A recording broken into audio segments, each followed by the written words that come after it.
nk'uko bisanzwe ini wa mwanya w'ijambo rirema, ijambo ribohora, ijambo ryahindura ubuzima bwawe, ijambo ryakungura ubwenge.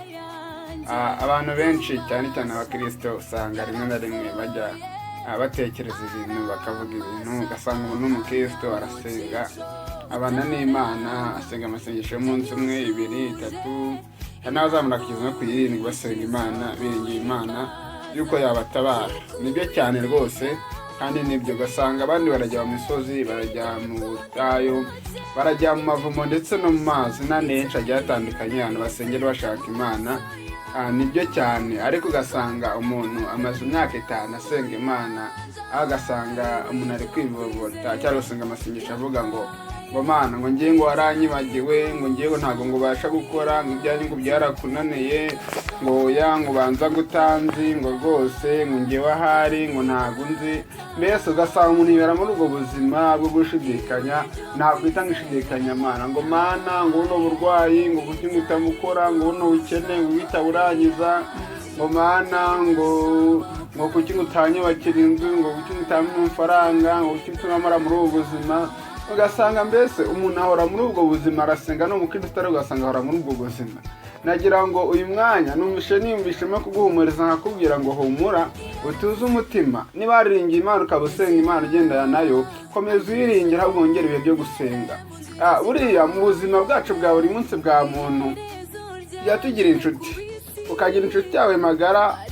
Nkanjye Bosco nkagira inshuti yanjye magara. Iyo inshuti yanjye magara ngira, iyo ngize ikibazo nkayibwira ati mfite ikibazo iki n'iki, mu by'ukuri niyo mbanza kubwira, nkayibwira ati rero byagenze gutya na gutya, nkayibwira ati ni gutya byagenze. Kandi nyuma kuyibwira inshuti yanjye, mbere na mbere irabanza ikangira inama, kandi iyo ifite ubushobozi bwose ufite irabumva. Buriya mu buzima ntabwo inshuti ufite nyanshuti atari inshuti kuryariye cyangwa inshuti kubeshya. Mu byago murifatikanya no mu mabaro mukifatikanya.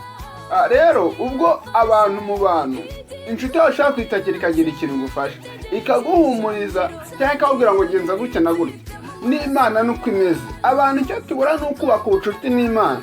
Abantu turasenga Imana, turajya mu mvumo, turajya mu butayu, turiyiriza, ariko tutari twubaka ubucuti bwacu n'Imana, tutari twagirana connection n'Imana, ngo wumve yuko Imana iri mu ruhande rwawe, ngo wumve yuko Imana iri muri wowe, ngo wumve ko Imana ari inshuti yawe. Nawe ugira confidence uvuge ngo Imana ni inshuti yanjye. Uri inshuti yawe mu buzima, nta kintu waburana inshuti yawe. Icyo tubura ni ukugira ngo tube inshuti n'Imana, kuko nituba inshuti n'Imana nta kintu uzajya tubura. Byagenze bite umugabo witwa Lazaro? Umugabo witwa Lazaro Bibiliya itubwira ngo yari inshuti na Yesu, hanyuma ngo kuba inshuti na Yesu, ngo Lazaro ngaza gupfa, ngo nuko ngo bamara ngo bajya kubwira Yesu, ngo arambwira ngo yapfuye, ngari ngo n'abigishwa bari n'umwe barambwira ngo Lazaro yamaze gupfa kandi inshuti yawe. Yesu ngarabwira ngo mubihorere. Yesu muri we arabwira ati mubihore, bagira ngo ni ibisanzwe, ngira ngo iminsi 2 irashira 3 irashira, ngariko iyo minsi yose ishize ngagenda ngajyayo, ngo batangira kuvuga ngo inshuti yawe yarapfuye, ntiwagera ku kiriyo, ntiwaza gushyingura, n'ikiriyo cyararangiye, baravuga ngo none uraje yaranutse. Ariko Yesu ngo ntiyakwanga n'ibyo ngibyo, ngaravuga ngo inshuti yanjye ntabwo yapfuye, yarasinziriye, kuko yari inshuti ye. Nagira ngo mbwire ngo n'ubu inshuti n'Imana, n'ibyo byumva ko byasinziriye, wumva yuko byapfuye. Nagira ngo mbwire ngo ntabwo byapfuye, nagira ngo mbwire ngo birasinziriye, kuko wiringiye Imana, kuko ukorana n'Imana, kuko uri inshuti n'Imana. Ngira ngo ibyo nabyanze ntabwo byanze, ahubwo Yesu yabizura. Resita Yesu yabizura, nubwo bisa n'ibyapfuye, ko byararangiye rwose, bisa naho byaboze byatangiye kunuka, ariko Yesu yabizura. Nagira ngo mbwira ngo icyo abantu babura, wowe icyo ubura ni uko bari ku nshuti n'Imana. Banza baba ku nshuti n'Imana, asigaye burundu bwira Yesu, kuko Yesu ntabwo yakomeza gutererana inshuti ye, nk'uko inshuti nyacu zitajya zitererana, ni nako Yesu atemera gutererana inshuti ye. Nagira ngo ubwire ngo ibyo ngibyo ntabwo byananira Imana. Mweneze nta kintu ufite cyananira Imana. nta kigeragezo ufite mu Kristo cyananira Imana. Icyo dusabwa abakristo ni ukubaka ubucuti n'Imana. Twamara kubaka ubucuti n'Imana, Imana tukayisenga ariko turi inshuti.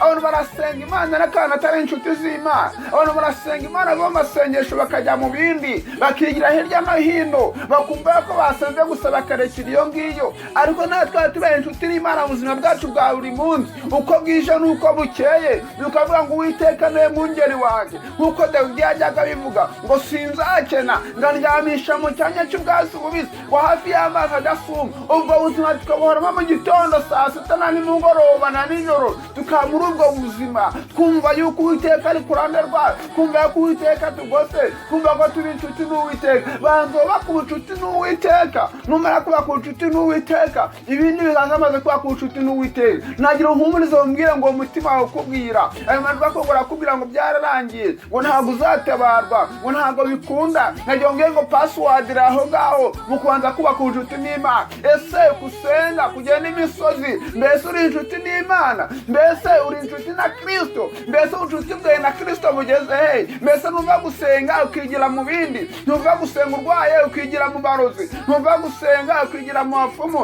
ntuva gusenga akajya kwicira inzira, ntuva umukobwa ugasenga ukumva wanakwishingira, ntuva umusore ugasenga ukumva wanasamba. Ibyo ngibyo nibyo bituma abantu batagira ubucuti bwuzuye n'Imana. Banza wisuzume ubuzima bwawe bwa buri munsi, urebe niba uri inshuti n'Imana. Nurangiza notera inshuti n'Imana ku kigero cyo hejuru, wongera ugaruka kuba inshuti nayo. Ahasigaye usenge, nta kintu uzaburana n'Imana. Wa mwuka ukongora ukubwira ngo ni ukuri, ngo ntabwo ngo bizakunda, igihe wasengeye ngo uranga ubutayu wagiyemo, ngo uranga yitatu, ngo reba yine, ngo reba yitanu, ngo reba ibyumba, ngo reba imisozi. Ibyo ngibyo iryo ry'ini rya Satani riri kukubuza kuba inshuti n'Imana, bikakwereka ko Imana idashoboye. Ukavuga ngo Imana ngo ntabwo ishoboye, njyanye ngo byarayinaniye, ngo kanakandi ngo yarakoze, ngo ariko ngewe byarayinaniye. Imana yaramye ijuru, Imana yaramye isi, Imana yaramye ibintu byose tubona, ibintu byose tubonesha amaso, ikarema isi dukandagira aho dutuyeho, ikarema ibintu byose tubona, ibisiga byo mu kirere, ikarema inyanja, ikarema ibikururuka byose tubona.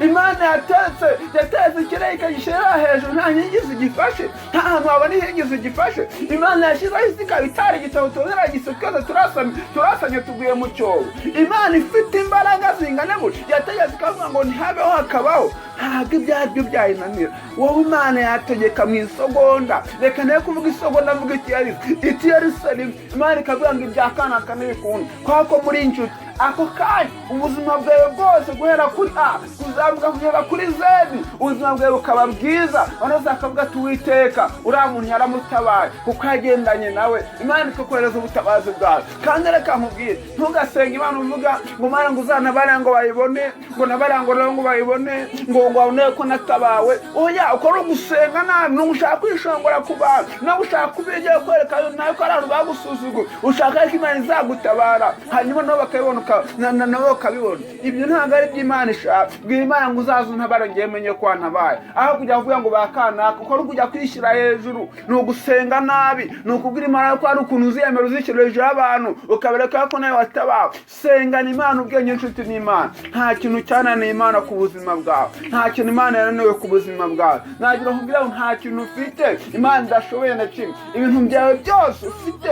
Imana irabishoboye, nta na kimwe unaniwe ku buzima bwawe. Yiringiye ubuzima bwawe bwa buri munsi. Imana yategetse kuvuga ngo habe umuntu akabaho, ngo nagira ishusho imeze nk'iyacu akabaho. Imana ijyakurema ari gufiteho umugambi, yagira ngo uzabe inshuti nayo. Nimara kuba inshuti nayo, Lestine mo nimara kuba inshuti nayo, ikugireho umugambi mwiza. Izabwira Yeremiya urakuremye kera, nkuko yabwiye Yeremiya kuriya, none ko yakumenye kera taraba urusoro mu ndanyoko, nawe nibwo yakumenye. Nagira ngo yigire ubwoba, witinyishwa n'ibihe n'imizi. Kandi yongere ngo ibyawe yategeka amasogonda. Wowe ibintu byawe nitoto, webye ni ibintu byoroshye imbere Imana, ibintu byoroshye kandi nta gihombo Imana igira, nta na kimwe.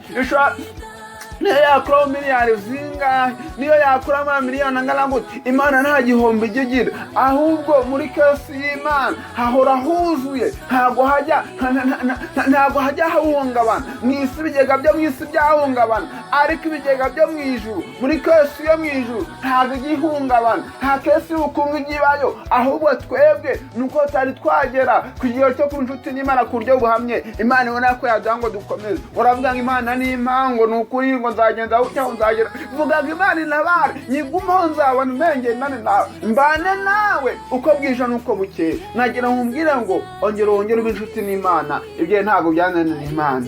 Ngo hanuzi n'inkozane muri kino gitondo vuga ngo ibintu bye ntabwo byananiye Imana, ahubwo wibanza wisuzume umenye nawe warabaye inshuti nayo. Kwa Lazaro ngo amaze iminsi 3 ariko ngarangije Yesu ngo aravuga ngo ni ukuri, ngaravuga ngo Lazaro we, aravuga ngo zamuka, aravuga ngo kanguka uve mu gituro, ibyo byawe wibwira ko byapfuye Yesu yakongera akabizura, Yesu yakongera akabizura, yakongera akabizura. Ntabwo byapfuye, nawe wiringiye Kristo, ahubwo sita enemen, ahubwo ntibyapfuye, ahubwo byarasinziriye. Kandi Yesu ni umugabo w'imbaraga, Yesu ni umugabo ushoboye byose. Uburwayi bwe yabukoraho, aho hose umubabara, mbese ubuzima bwe yabukoraho. Iyo byakuzengera usengera buri munsi uko bwije n'uko bukeye, yabikoraho. Najya mbwira ngo password ni imwe, ni ukuba inshuti nawe gusa. Imana iguhe umugisha mwene data, mukomeze mudukurikirane, mukande subscribe, like, comment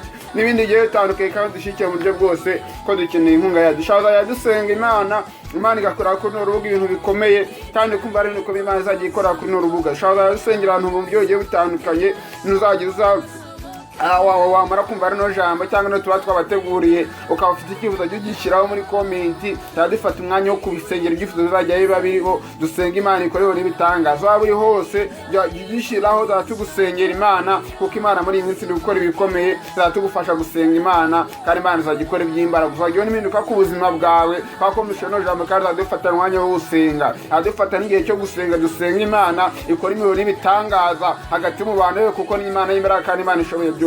Imana bamugisha bene data, kandi bakomeze turi kumwe. Murakoze cyane. Subscribe yanyu irakenewe, nawe mudushyigikire.